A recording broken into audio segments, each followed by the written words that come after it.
Eh bien, merci d'être venu en si grand nombre à ce premier rendez-vous d'histoire de 2024. C'est un plaisir de vous voir, surtout en janvier, c'est toujours un petit peu plus difficile de faire bouger les gens. Alors, merci d'être ici. Je me présente, Aline Landry, je suis la gestionnaire des arrêtés et l'agente du patrimoine pour la ville de Caraquet, la ville est d'ailleurs le commanditaire qui nous offre les rendez-vous d'histoire depuis presque 10 ans déjà. Ça nous fait plaisir de vous dire que peut-être l'an passé, en 2023, on en a tenu 8.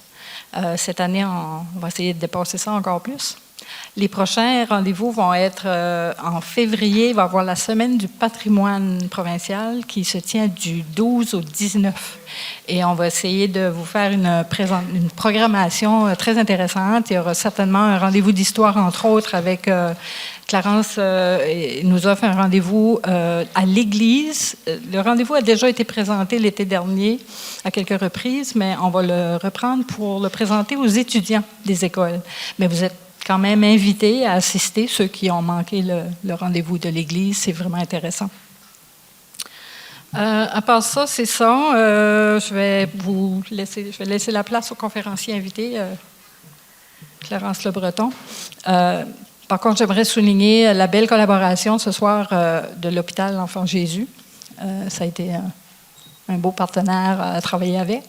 Et puis, j'insiste aussi sur les remerciements au Collège communautaire. Mathieu Friolet et son étudiante sont ici ce soir. Ça nous permet, ils enregistrent notre rendez-vous, puis par la suite, ils nous le transmettent, puis on le place sur le site de la ville pour ceux qui n'ont pas pu assister, parce que j'ai eu beaucoup de demandes à cet effet. Alors, sans plus tarder, je vous présente notre conférencier, Clarence Le Breton, qui va nous raconter l'histoire de l'hôpital.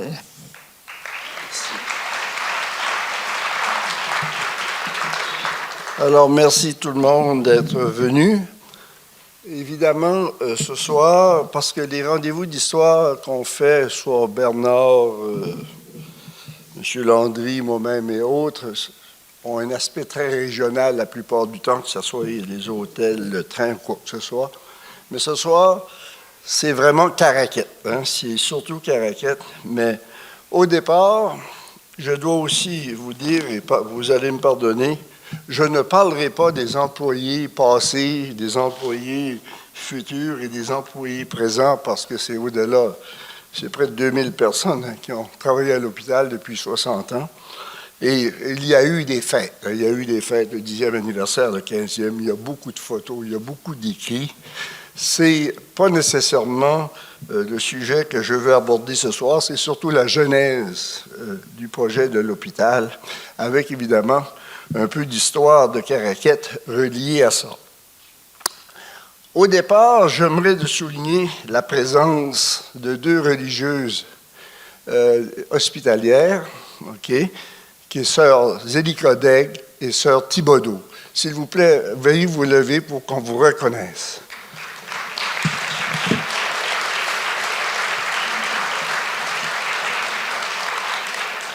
Et aussi, Évangéline Savoie.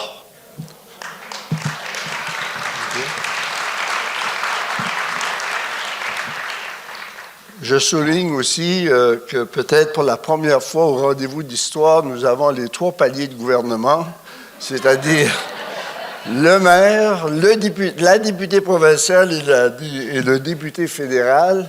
Mais il faut dire, au niveau fédéral-provincial, c'est difficile s'il y a un sort que l'autre ne sort pas. Ça a l'air qu'il est jaloux. Bon. Ceci étant dit, je commence par une brève histoire des premiers médecins de Caraquet qui est très intéressant. C'est les médecins avant qu'on parle d'un hôpital. Okay? Le premier médecin qu'on a eu à Caraquet, c'était le docteur Louis-Valentin Fossard. Okay? Il est né à Paris en 1839. Lors du recensement en 1881, il est à Port-Daniel. Et il est marié à son épouse s'appelle Maria Hayé, tout probablement une Jersiaise, on n'a pas de détails. Mais qu'est-ce qui est intéressant, c'est qu'entre 1881 et 1885, l'été, il vient donner, évidemment, procurer des soins aux gens de Caraquette. Il traverse la baie. Et en 85, il décide de s'installer à Caraquette. Et il s'installe chez Blanchard, OK? C'est l'ancienne, chez Octave Blanchard, c'est l'ancienne maison de Edgar Landry, je pense que c'est un de ses fils, OK, à la Pointe-Rocheuse. Oui. Et il y a quelques articles que l'on retrouve lorsqu'on parle du docteur Fossard. Premièrement, en 1885, il y a un article dans le Courrier des Provinces-Maritimes qui était publié à Bathurst, qui dit ceci: le docteur Fossard vient de recevoir des vaccins contre la picote. Vous savez, on avait eu une épidémie de picote en 1873-1874 qui avait été très meurtrière dans la région, surtout ici à Caraquette, et il y a des vaccins. Mais l'autre article, et là c'est le journal anglophone qui est le Northern Light qui existe toujours à Bathurst, et aussi le Courrier des Provinces-Maritimes, dit ceci dans l'article que je cite. Il dit ceci: au mois de juillet, le docteur Fossard doit se rendre à Paris, où il est héritier d'une fortune considérable, étant le seul héritier d'une tante qui vient d'être décédée. Et le Courrier des Northern Light dit la même chose, important fortune, qu'ils disent. Alors, le docteur Fossard va avoir 4 enfants, dont la dernière, la petite, va mourir quelques jours après sa naissance. Et après ça, il disparaît. On ne sait pas où il se retrouve. Le deuxième est le docteur Réfix Comeau, l'homme qui a peut-être eu le plus d'influence à Caraquette dans l'histoire de la ville. Il est né à Petit-Rocher, décédé en 1944. C'est sa première femme, OK, qui s'appelle Marie Pagé. OK, il s'est marié 2 fois. Sa deuxième femme était une cormier.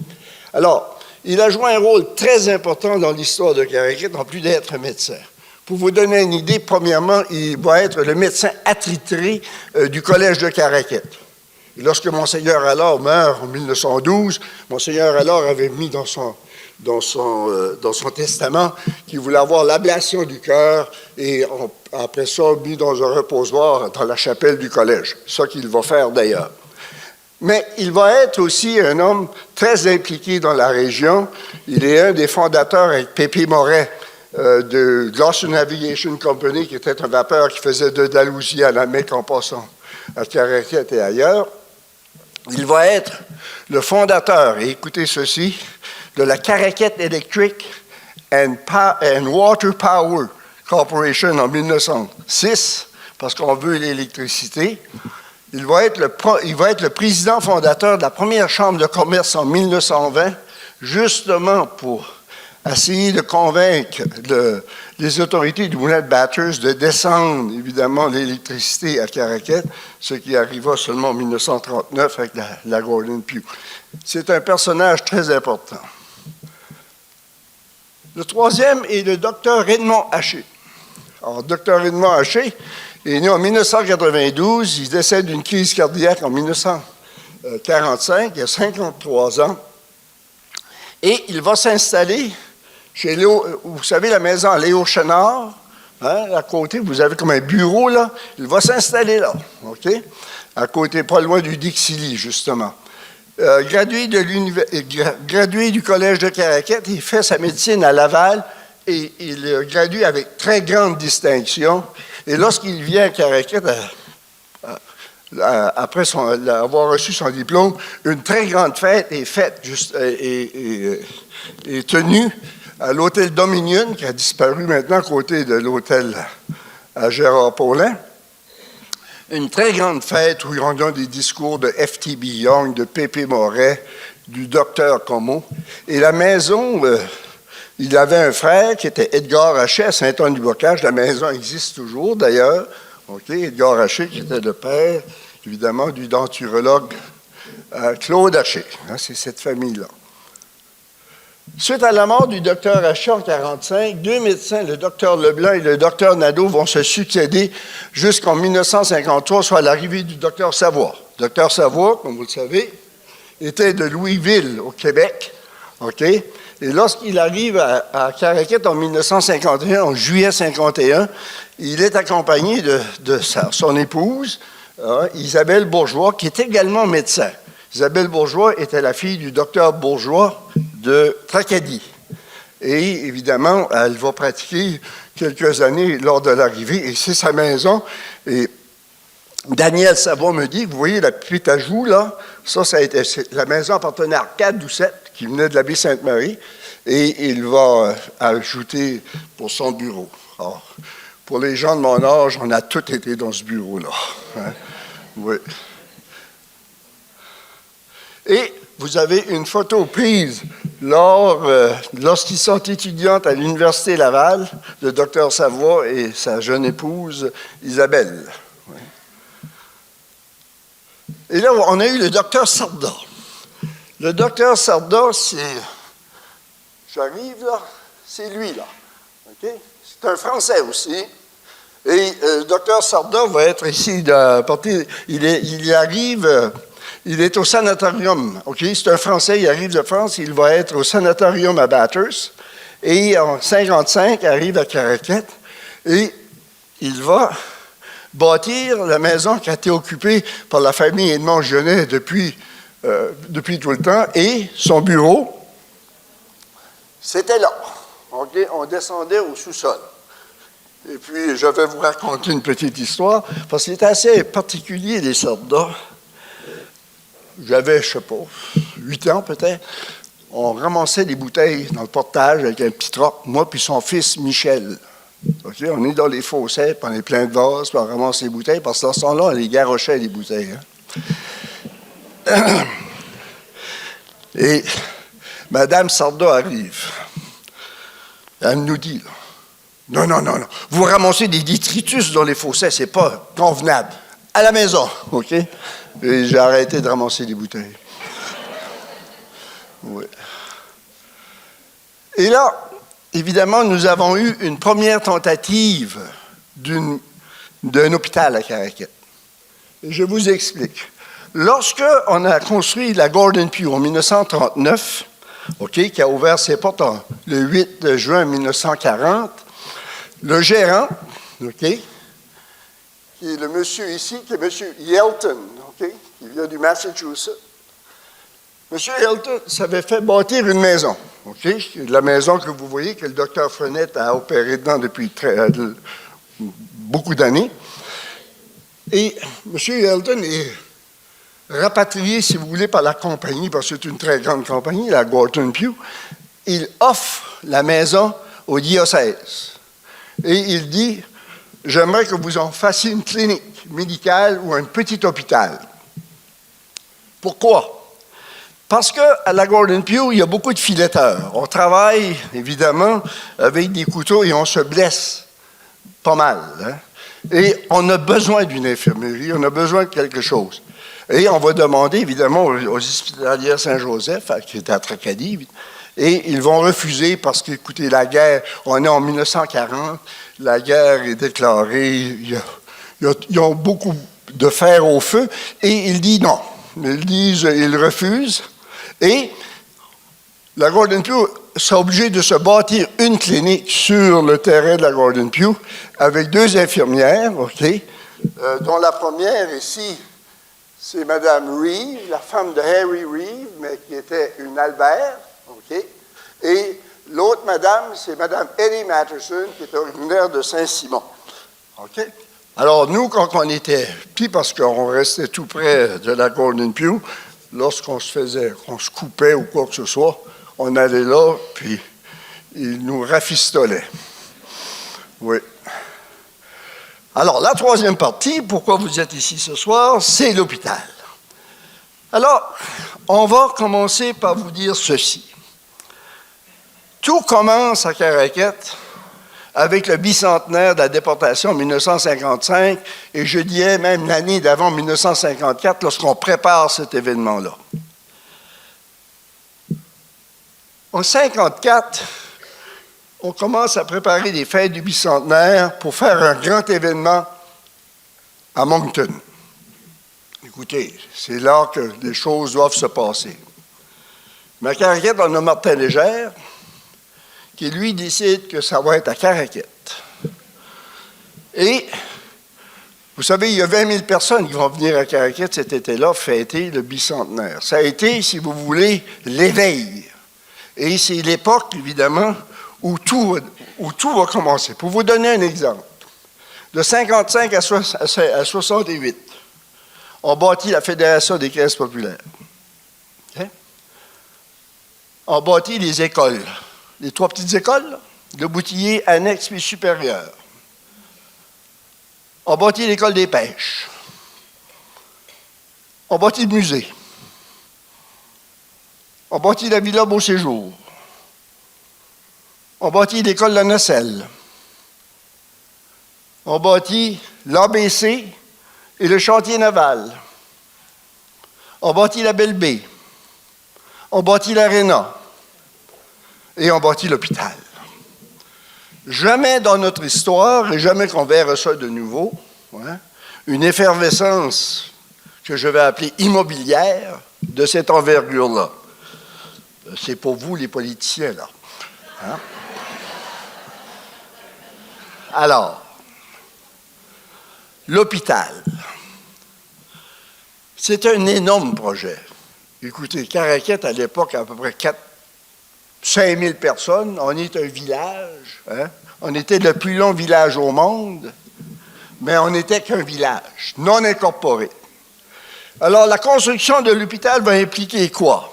Un évêque, des curés, y compris le curé de Père Albert, des religieuses, des hospitalières, le Vatican, oui, des médecins, des politiciens, un avocat et des membres de l'ordre de Jacques-Cartier qu'on appelle la patente.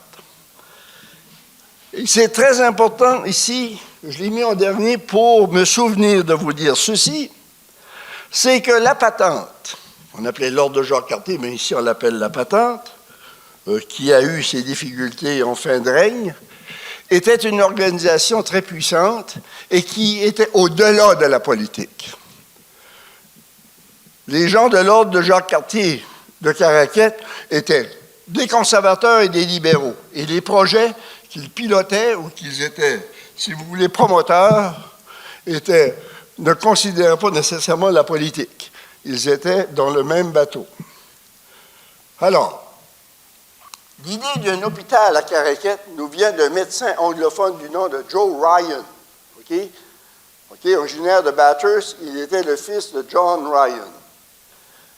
C'est très intéressant parce que Ryan est un médecin. Là, il est en fin de vie, il est à San Diego mais c'était un ami de Fernand Lantaigne. Puis de temps en temps, il descend à Caraquette, évidemment, comme d'autres médecins de Bathurst pouvaient venir à l'occasion. Puis il dit à Fernand, ça vous prendrait un hôpital. L'idée ne tombe pas dans l'oreille d'un sourd. Et Fernand Lantaigne décide, oui, c'est une bonne idée. Alors, on va demander aux hospitalières si le projet d'un hôpital à Caraquette, ça serait quelque chose qu'ils pourraient considérer. Au début, il y a un peu de réticence, mais ça a de l'allure, leur histoire. OK, nous sommes le 29 juillet 1958, et la directrice provinciale est Estelle Arsenault, qui va devenir plus tard la directrice de l'hôpital de Caraquette. On en reparlera. Le comité de l'hôpital est formé. C'est-à-dire que là, Fernand Lantaigne prend l'idée au rebond, puis il dit, OK, on va faire l'hôpital. On va faire un comité. Alors, le président, c'est Fernand Lantaigne. Fernand Lantaigne, homme d'affaires de Caraquette, qu'on a tous bien connu, gros conservateur, a été candidat plusieurs fois pour le Parti conservateur. OK? C'est pour vous dire qu'on a de tout. Deuxième, le secrétaire Blaise Duguay. OK? Alors, Blaise Duguay, évidemment, qui est dentiste, mais qui est aussi un homme d'affaires à ses heures. Le troisième, Bernard Jean. Alors, Bernard Jean, évidemment, est l'aviseur légal. Hein? Il va devenir, comme vous le savez, l'orateur de la Chambre sous Louis Robichaud, puis après, ministre de la Justice. Alors, il est jeune à l'époque, mais c'est lui qui est l'aviseur légal. Troisième, quatrième, Richard Savoie. Alors, Richard Savoie, vous savez, il travaille à la Fédération des caisses populaires. C'est le bras droit un peu à Martin Légère. Alors, il va être l'aviseur financier. Alban Blanchard. Alban Blanchard, il va être le premier maire de Caraquette, dont l'incorporation de la ville a affaire avec l'hôpital. Hein, il est employé, évidemment, il est employé à la Gordon Pugh comme comptable de la Gordon Pugh. Alors, et il est, évidemment, sur le comité. L'autre directeur, Martin Légère. Alors, Martin Légère, comme vous savez, il est le secrétaire de la Chambre de commerce. Il est très influent. Et le président de la Chambre de commerce, évidemment, était Blaise Duguay. Alors, on comprend la situation. On continue. Alors, Ruffin-Gionet, Ruffin-Gionet qui est de Bas-Caraquette, mais qui est un homme d'affaires, hein, qui va être évidemment impliqué, il est copropriétaire du chantier naval, qui avait travaillé pour l'Évangéline au préalable et aussi un des directeurs. Le docteur, évidemment, Paul Leboutier, qui arrive à Caraquette en 1958, hein, qui va être l'aviseur légal, il va être accompagné de l'autre, qui est le docteur Antonin Blanchard, Antonin Blanchard, qui, évidemment, est le fils d'Alban Blanchard, et qui va faire surtout sa carrière par après dans la région de Miramichi. Recule. Il est marié avec la sœur à Simon Gionet. Alors, Simon Gionet est ici, là, OK? Alors, vous voyez, c'est un beau garçon, et elle aussi, elle n'a pas de l'air trop... Hein? C'est bien? Alors, et vous avez évidemment l'aviseur moral, hein, qui est le père Albert, qui va jouer un rôle incroyable dans tout ce projet-là. Alors, le docteur Ryan, il n'a pas juste dit ça à Fernand Lantaigne, il va acheter le terrain. Le docteur Ryan achète la propriété des Robins. L'hôpital est exactement bâti où est cette maison, qui était la maison des Robins, la maison des gérants des Robins. Et vous avez là les deux personnages, c'est Peter Few, dont le nom c'est F-I-O-T-T, Fiat, là.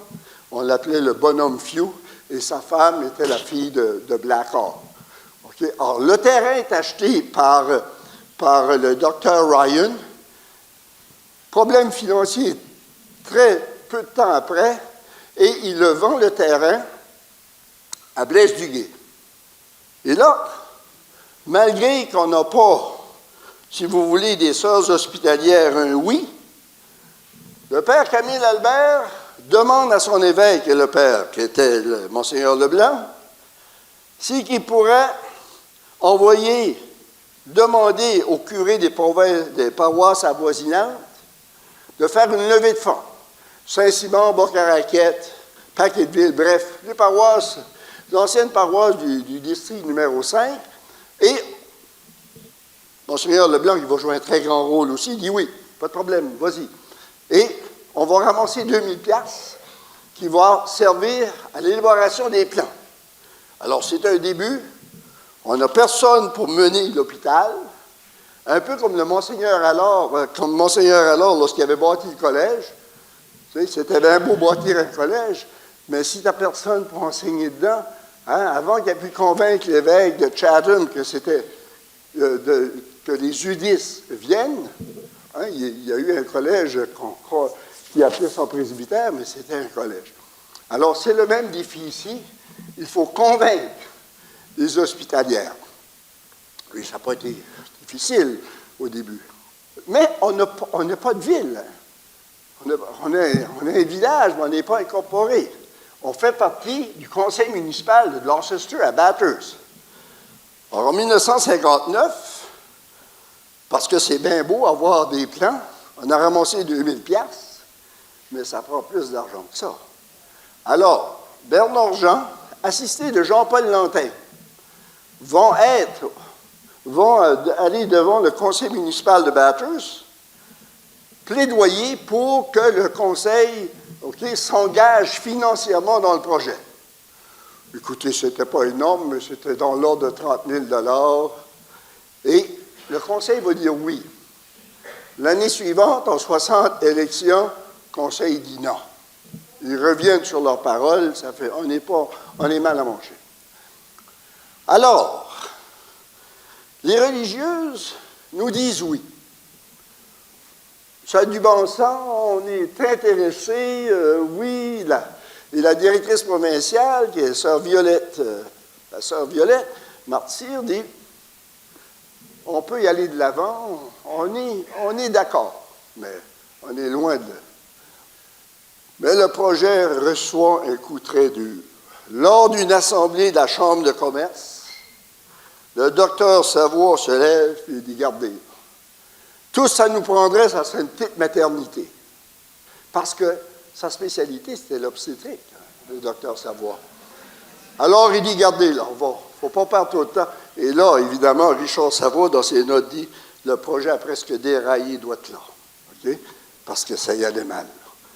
Mais il va être, par après, un très grand promoteur du. Okay? Et là, ça lambine un peu les religieuses hospitalières. Écoutez, ils ont beaucoup de fer au feu. Là. Ils n'ont pas juste le projet de l'hôpital de Caraquet, ils ont le projet de l'hôpital de Lamec. Lamec avait déjà un hôpital, dans le vieux presbytère, depuis 1949. Mais il fallait en bâtir un autre, et eux, ils étaient un petit peu plus avancés. Mais encore une fois, ça fait sans dire aux religieuses. OK? Richard Savoie puis son comité vont voir les Sœurs de l'Espérance, qui menaient un petit hôpital qui s'appelle l'hôpital Sainte-Anne, à Québec. Et ils leur demandent s'ils prendraient le projet de l'hôpital de Caraquet. Et ils vont refuser. Ils n'avaient qu'un hôpital. Aujourd'hui, ce sont les religieuses, on les appelle surtout, ils sont surtout connus comme étant les religieuses Sainte Famille de Bordeaux. Et ils sont surtout dans des programmes de services sociaux. Ils viennent de construire d'ailleurs une résidence à Sherbrooke. Alors, ça ne va pas. Le 8 février 1961, grande réunion à Fredericton. Y participent les membres de la construction de l'hôpital. OK? Sœur Renaud, Violette, Albert et Sœur Saint-Georges, qui était une Alain, une Alain de Néguac. Et Sœur Zélie Codègue me disait la semaine dernière que Sœur Saint-Georges, elle, dans le coin en bas, était une des grandes partisanes, si vous voulez, une grande pour l'hôpital de Caraquet, et que cette femme-là avait des qualités exceptionnelles, et que lorsque ça a été le temps au Nouveau-Brunswick d'introduire le Medicare et la Croix-Bleue, le gouvernement a demandé à cette femme-là d'y participer parce que ce n'était pas, comme on dit dans notre langage vernaculaire, un 2 de pique. Alors, ces 4 femmes-là, sont pour l'hôpital. Et ils vont évidemment beaucoup travailler afin de voir ce projet se réaliser. Mais c'est une communauté. Et c'est très hiérarchique. Hein? Il y a quelqu'un dans le top, là. Alors, février est un mois de toute émotion. Alors, évidemment, ça va pas, ça va pas. Et on continue en 61. On va rencontrer Georges Dumont. Là, vous le voyez ici, lors de la première pelletée de terre, hein, à Lamec.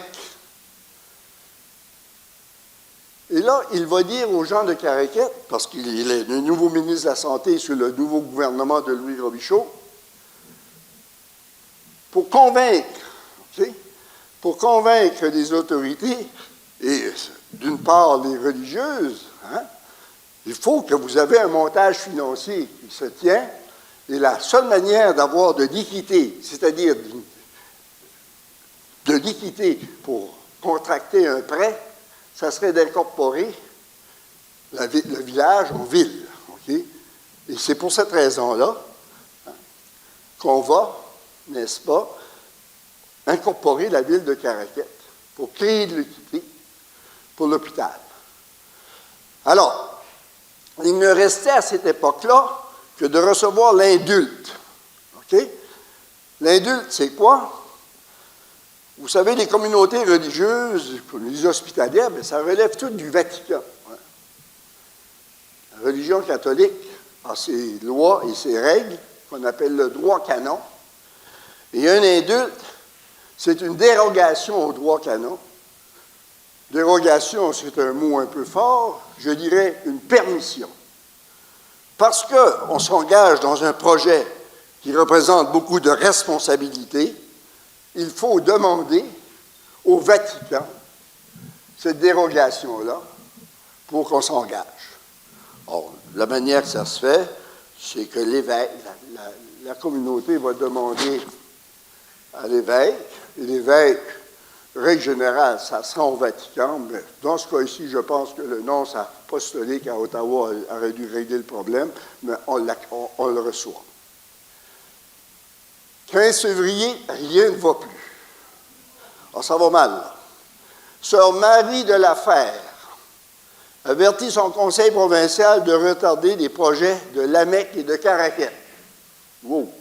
Elle dit, entre autres, que c'était juste des ententes de principe. Et elle avertit ses supérieurs provinciales, Sœur Violet, que ni son conseil, ni elle ne doit s'occuper de ces projets-là.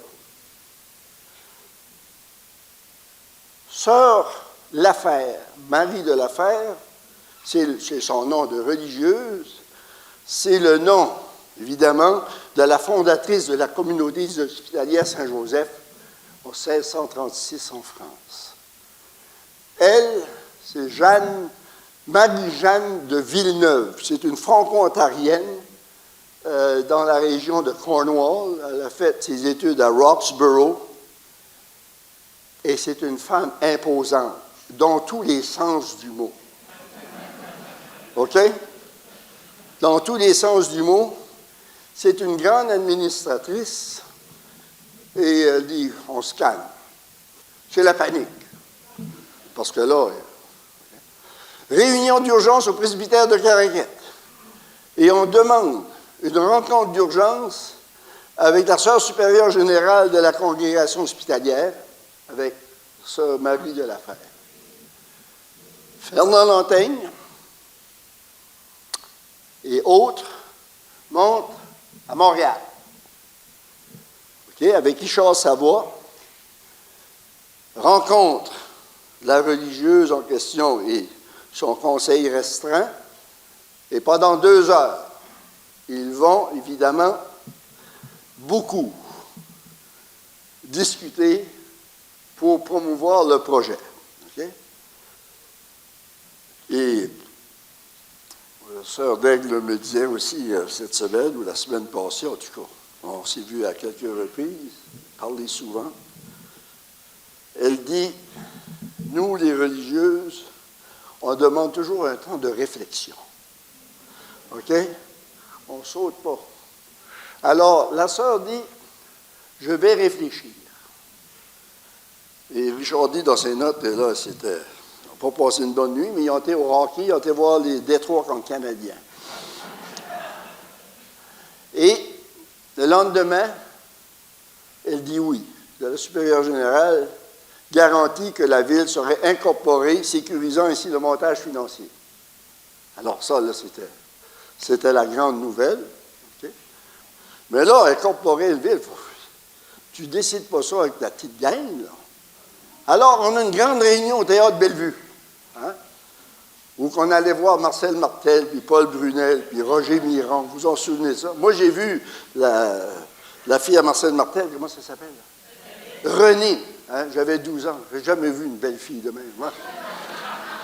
Je regarde dessus, c'était pas croyable. Et elle avait, je ne sais pas, 17 ans peut-être.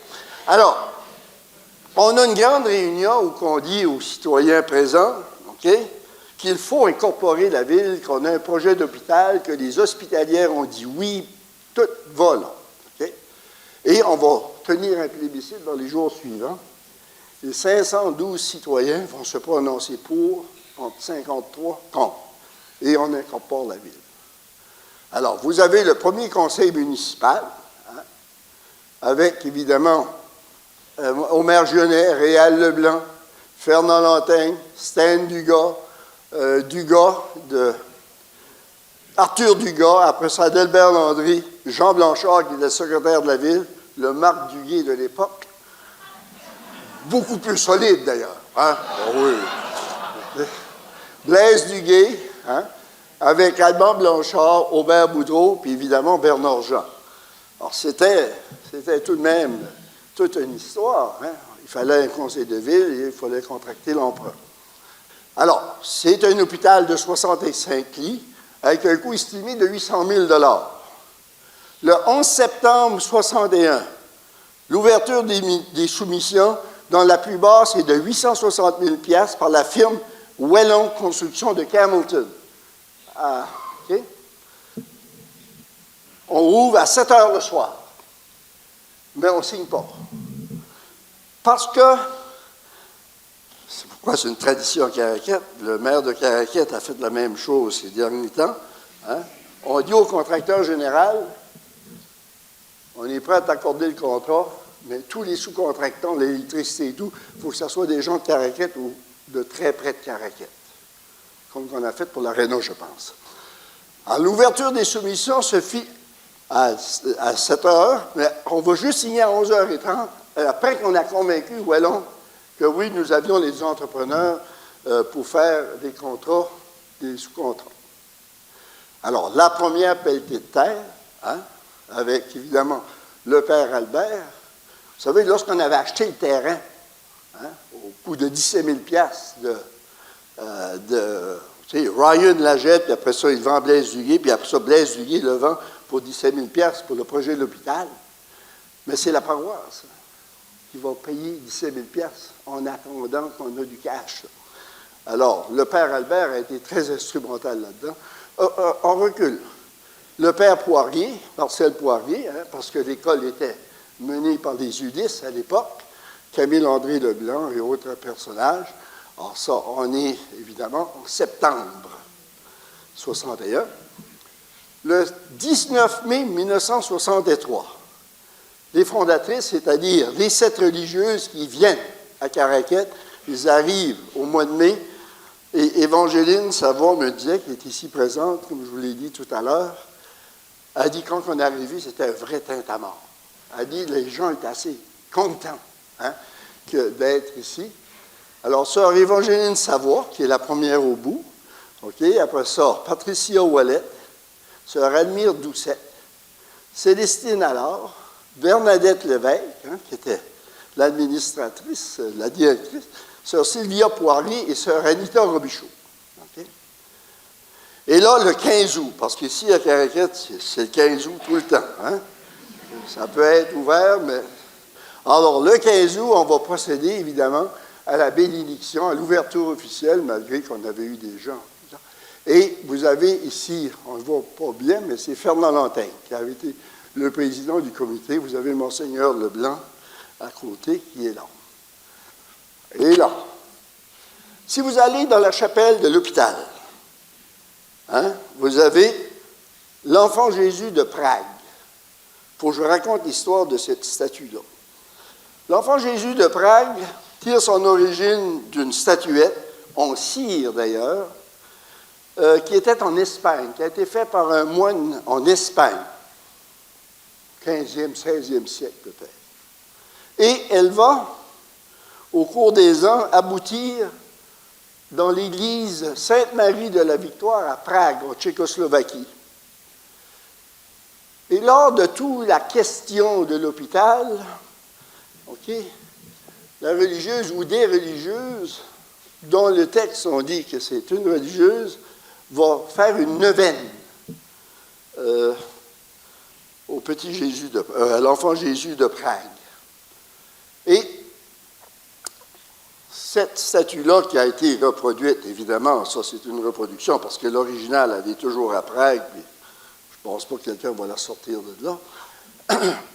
Mais on me dit, encore une fois, c'est sœur Daigle qui me l'a dit, a dit qu'on priait aussi l'enfant Jésus de Prague pour la protection contre le feu.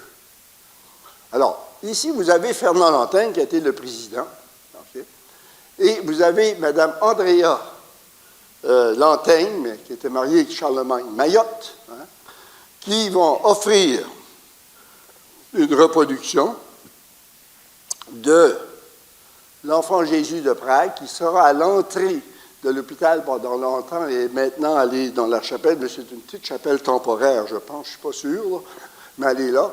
Et ça, c'est lors de la bénédiction de cette statue-là à Sainte-Anne-du-Bocage. Vous avez ici M. Landry et son épouse, les deux autres à l'arrière, je ne sais pas.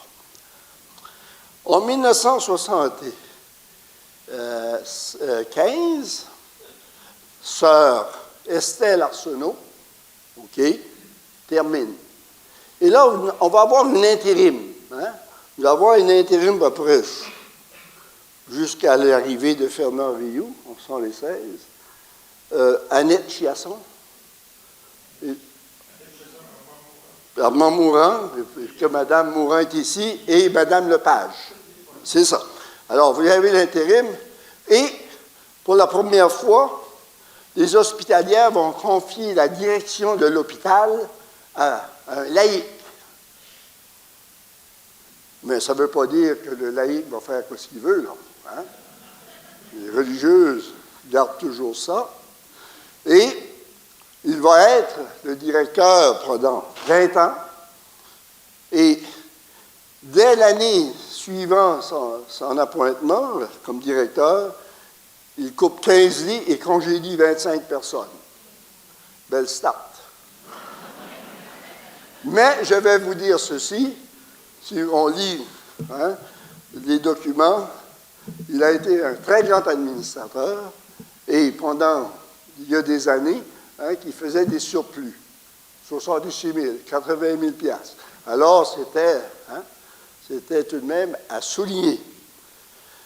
Et lorsque je vous dis, sœur Ernestine Laplante, elle va demeurer la directrice des soins infirmiers jusqu'en 1987. OK?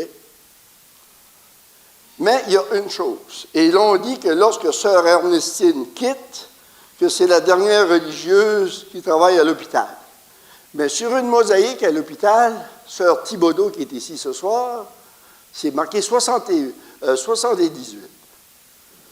Elle était là. Ça fait, la dernière, c'est sœur Thibodeau, qu'on doit dire. Le 27 mars 1992, élimination des conseils d'administration de chaque hôpital avec l'adoption de la loi 23. Oh. Et là, évidemment, c'est le gouvernement qui prend ça. Mais les religieuses disent, oh, wow. Et ils vont créer le partenariat de santé catholique, qui est fondé au Nouveau-Brunswick, pour que les valeurs et la mission des hospitalières dans les institutions de santé soient préservées. Et 2 ans plus tard, on va fonder, OK, Santé catholique internationale. Alors, Santé catholique internationale, OK, qui a été fondée 2 ans par après, regroupe, OK, les hôpitaux, des foyers de soins, bref, tant aux États-Unis qu'au Nouveau-Brunswick qu'en Ontario. Je vous laisserai la liste tout à l'heure. Et Fernand Rioux a été pendant longtemps un des membres du conseil d'administration. Et le but, c'est de préserver la mission et les valeurs des hospitalières dans des milieux de santé. On continue. Alors, vous avez ici une de leurs revues qui est le guide d'orientation. Okay. Alors, vous voyez les hôpitaux. L'hôpital de l'Enfant Jésus. Ça, c'est une chose qu'il faut. OK? J'ai vu tout à l'heure la statuette. Les sœurs hospitalières, c'est toujours l'Hôtel-Dieu. Caraquette fait exception ici avec l'Enfant Jésus. Okay? Je tiens à vous dire ça. OK? L'Enfant Jésus, de Saint-Joseph à Saint-Jean, Hôtel-Dieu de Saint-Joseph, l'hôpital Sainte-Marie de Kent, l'hôpital... Oui, et là, vous avez des foyers de soins, etc., etc. Vous avez toute cette liste-là, et vous avez ici Fernand Rioux, lorsqu'il était sur sur le conseil. Ça veut dire quoi? Au niveau de valeur et mission, il n'y a pas d'avortement dans ces hôpitaux. Il n'y a pas d'aide à mourir dans ces hôpitaux. Hein? Parce qu'ils ont évidemment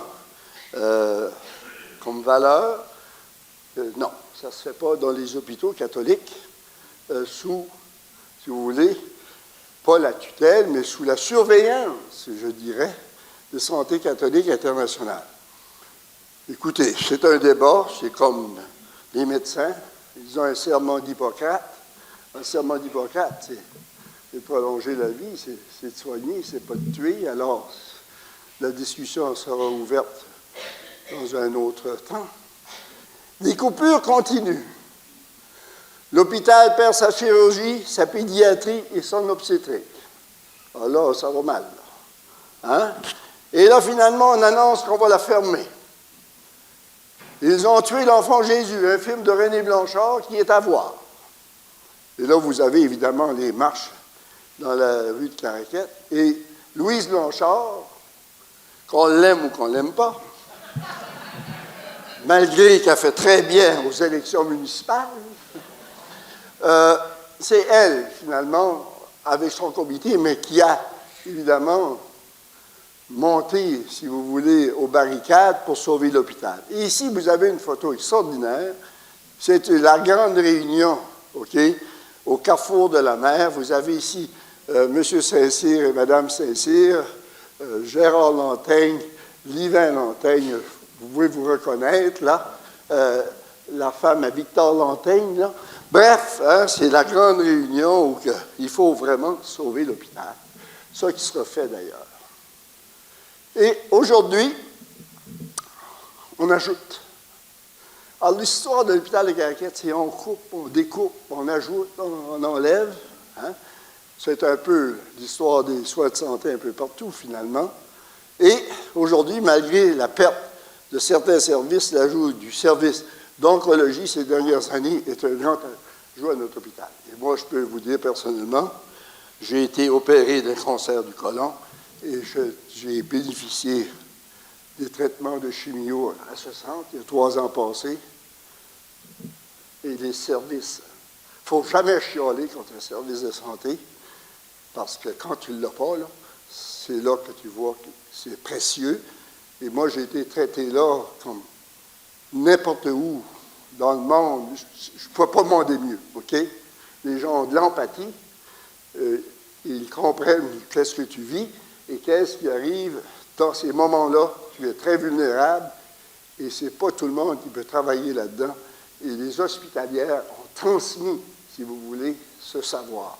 Alors là, vous avez ici Sœur Thibodeau, Zélika Daigle, Sœur Daigle, ainsi que le maire de Saint-Lolin, Joseph Lantaigne, le Bernard, et vous avez tous ces gens-là. Alors, ça a été, évidemment, c'est un ajout intéressant. Et on me dit que d'ici à 1 an ou quelques mois, 10 lits ou 12 lits vont être ajoutés à Caraquette. Il y a déjà des travaux, je pense, pour des soins de longue durée. Alors, l'hôpital de l'Enfant Jésus de Caraquette est une source de grande fierté. C'est intéressant, hein? Ça, évidemment, c'est l'agrandissement. Mais avant ça, ça faisait un H, hôpital. Voilà, qu'est-ce que j'avais à vous dire. Lecture recommandée. Florence Hott, qui est ici ce soir, qui a écrit un livre extraordinaire, hein, tout à fait extraordinaire. OK? C'est 150 ans de dévouement et de rayonnement, 1868-2018. On n'appelle pas ça un livre. Hein. Quand c'est gros de même, on appelle ça un pavé. OK? Alors, c'est un vrai pavé, mais un très bon pavé. Vous avez aussi un livre que j'ai pas pu, que j'ai juste trouvé en fin de journée dans ma bibliothèque, que j'ai lu. C'est l'histoire du Lazaret de Tracadie, hein, écrit en 1938 par le père Laja. OK, et là, vous voyez, hein, ça, c'est toute une histoire, parce que le Lazaret de Tracadie, c'est quelque chose d'extraordinaire au niveau de travail dans le passé. Et vous avez la revue de la Société historique du Madawaska qui s'appelle « Les œuvres des religieuses hospitalières Saint-Joseph ». OK? Qui est une petite brochure, mais très bien faite, où Caraquette, Lamec, tout ce qu'ils ont fait au Nouveau-Brunswick est là. On passe aux remerciements. Yvon Cormier, notre photographe de toujours, qui nous fournit des belles photos. Sœur Daigle, Sœur Berthilde Beaulieu, qui est leur archiviste à Edmundston. Fidèle Thériault, Fernand Rioux, Charles Ramsey, qui m'a fourni, parce que le docteur Ryan, personne ne savait qui ce qui était, jusqu'à temps que j'ai contacté Charles Ramsey, qui suivait mes cours cet automne. Il m'a dit, oui, il fait partie de ma famille. C'était son oncle. Alors, Jocelyne Gauvin et Éric Haché de l'hôpital, qui sont ici aussi ce soir. Sylvain Lantaigne du musée, et vous avez une petite exposition du musée à l'entrée, et Aline Landry. Alors, je termine sur ceci. L'administration hospitalière, puis qui appartient à quoi, puis qui finance quoi, puis tout ça, moi, je ne sais pas. Puis, je n'ai pas voulu m'embarquer là-dedans, mais Fernand Rioux est ici, puis pendant le café qu'on va servir, si vous avez des questions, adressez-vous à Fernand Rioux. Si vous voulez avoir plus de détails sur les religieuses, OK?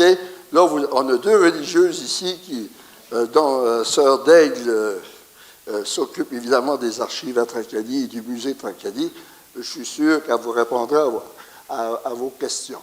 Sur ça, je vous dis ceci. Bernard va faire une conférence sur la prohibition quelque temps dans la semaine du patrimoine. Moi, je vais revenir à la fin de mars sur les loguets. Okay? Je suis en train d'y travailler sur les deux compagnies, W.S. Loguet et N.R. Loguet, qui ont été très présentes au Nouveau-Brunswick et dans d'autres provinces, mais ici très présentes. Et à l'automne, je vais revenir, parce que je vous ai parlé du docteur Comeau, qu'est-ce qu'il avait fait. Je vais faire une conférence, puis ça va être un choix très arbitraire, mais c'est mon problème, sur les 10 plus grands personnages de l'histoire de Caraquette. OK? Docteur Comeau et autres, Martin Légère, évidemment. Courte biographie, puis, si vous voulez, leur influence. Alors, sur ça, je vous dis merci d'être venus. Un café sera servi. Et Aline, ça tu quoi à ajouter? Tout est bien? On remercie notre conférencier. Un heure temps.